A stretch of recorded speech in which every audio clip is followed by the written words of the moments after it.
Hello, hello, hello, my darlings. Thank you for joining me on A Slice of Life, A Slice of Life. Tonight I want to talk about the power of the hoodie. The power of the hoodie. First, I got this from, the idea from the Atlanta Voice.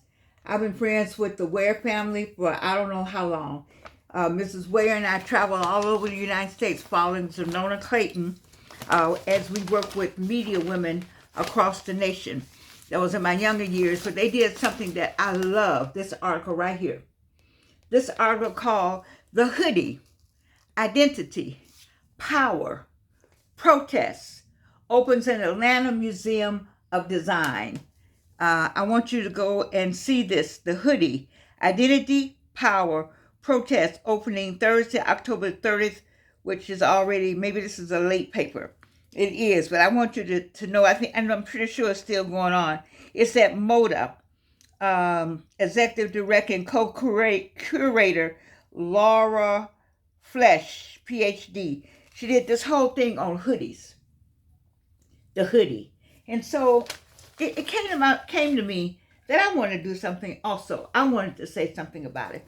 You know, it just struck me. I was excited about first that we can have an entire museum just based on hoodie. And having said that, then I said, for me, I wrote the hoodie and how it became racialized, politicized, and sanitized. Reno, let me say it again for the people in the back. This is the Georgian version. Y'all call Miss Ware, the Ware family, and tell them I love this. Loved it. And I have the Georgian version. And this is the Georgian version. And you call the people at Moda. I used to know the owner. I don't know if she's still there now because it's been years. But my thing is the hoodie. How it became racialized. How it became politicized. And how it became sanitized. And so let's talk about the racialized. The criminal hoodie. The criminal hoodie. Trayvon Martin was walking home in a hoodie. It was used to justify suspicion. You wear a hoodie, suspicion. Number two, the hoodie became a symbol of black threat. It became a symbol of black threat, not because of the garment, but because of the body wearing it. Stay with me now. I gave you I'm talking about the racialized version of the hoodie. One, I said that Trayvon Martin was walking home in a hoodie. It was used to justify suspicion. The hoodie became a symbol of black threat, not because of the garment, but because of the body wearing it. Media images of suspects in hoodies conditioned the public to associate black youth with danger. So media images, strong and powerful. You know, remember the watermelon, big black people eating watermelon, how they made fun of our big lips and our big noses, and we had our heads down in the watermelon. You know, the watermelon today that they like, everybody likes because it was the watermelon that had everything in it that kept you from having cancer and all other kind of diseases. Just saying. Media images of suspects in hoodies. Then black boys wearing hoodies were read as criminal. A black person, a little kid and a black young man in a hoodie was criminal. He was aggressive, up to no good, even when simply existing, just walking with a hoodie. That's my first part, racialized. Let me get to part two. Oh, this thing got me going on tonight. And you know I have a spoken word, so stay tuned, because that's my new thing. When I do something, I'll do a spoken word if it moves on me. And this one moved me to do a spoken word. Okay, politicized. The fear narrative. All right. News coverage repeatedly shows robbers and burglars wearing what? Hoodies. Reinforces a visual stereotype. If you got a hoodie on, and then you must be robbing. You must be doing something nefarious. All right, number two, politicians and commentators use hoodie as a code word to talk about race and public safety. They would say a hooded person, or they had on a hoodie, or all in the conversation. Well, you know they wear hoodies. You know exactly what I'm talking about. because this is a smart audience to watch A Slice of Life. Let's go to the next one. Schools and malls begin banning hoodies because they hide their identity. You can't wear hoodies in certain malls on in certain parts of the country, in certain parts of town. Just selectively enforce on black youth. If a group of black young men come in, they all got on hoodies, then it's a signal. Number one. Look, here they come.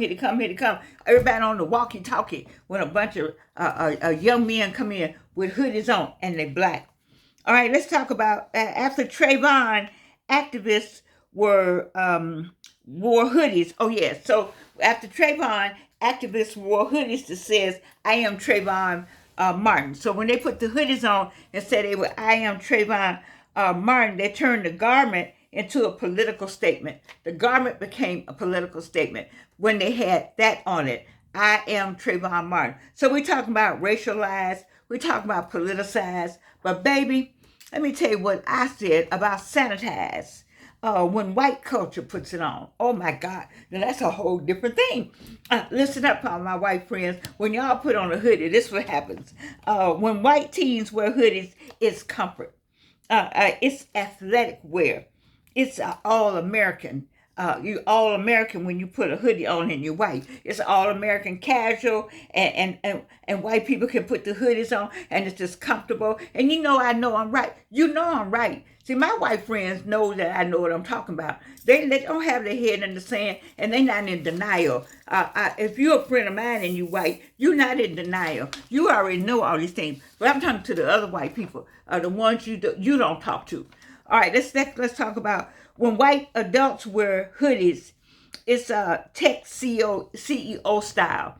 You got on your whatever what you have on during the day. All your dressy clothes in the office clothes, and then you come out on the weekend and you have on a hoodie. Then it's oh my goodness, that everybody's all excited about you having on a hoodie because you got it on a CEO style. It's fun and it's fashionable when you have it on. When companies market hoodies to white families as wholesome American, sports teams, colleges, Disney, suburbia. That's who wears the hoodie. The hoodie is okay out there. They sell them all day. People buy them all day. And of course they got the Disney look, and you got that Disney crowd, that suburbia crowd, that soccer crowd. They got everybody got a hoodie. It's great. It's wonderful. Let's get it matching up to the colors of the soccer team. And then the same garment, different meanings. Same garment, different meanings. Safety for some, suspicion for others. Safety for some, suspicion for others. That's what the hoodie does. And so I needed to talk about it being racialized, being politicized, and being sanitized. I like my own writing. I'm hoping that you got that. You can take that and somebody else can write a dissertation on it, or write you a book on it, or write whatever you want to write on it, because I like to just put things out here. The hoodie, it's racialized, it's politicized, and it's sanitized. But this going to be my spoken word, which, if I do a spoken word and a performance, that thing is copyrighted. And so I want to thank the people over at Moda for even coming up with the idea. I think it's brilliant. I don't know the Moda people, but you tell the Moda people, if you know them, you call over there and you tell them that Georgianne got, this is what she got right here. She has a spoken word. Here we go. Whew. I have to calm myself down because I like my own, I like my own stuff. I like my own music.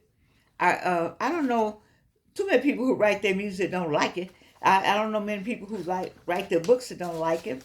And I don't know many people who write spoken words, they don't like it. They just write it. I like my stuff. I hope you like it. But it's just still, it's okay. It's okay. Because I need to get it out. I need to get this out. Because this turned me on.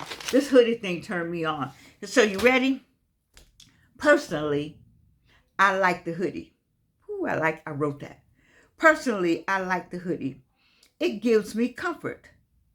a shield of protection from rain, from cold, from strangers I do not know. It sits on a coat rack waiting, ready, anytime for a last-minute cover-up. And it looks cute too. It looks cute with long pants, short pants, black or white. I'm not a fan of the colors, but in black or white, oh, you look like you're in the know, even at my age, which is 83. It covers aging body parts, restores a little mystery, whispers that youth in spirit still lives in here. You know I look good in a hoodie. My body speaks different levels of style. Bling it out? I will. Dress it down? I can. But let's tell the truth. White people get a whole different level of hoodie treatment. Hoodie freedom. I'm sorry, of hoodie freedom. 3 to 5 white boys in a pack, they just having fun. Little white kids under 10, they look grown up, adorable, so cute in their little hoodies. I want that freedom. I want that ease. I want that innocence.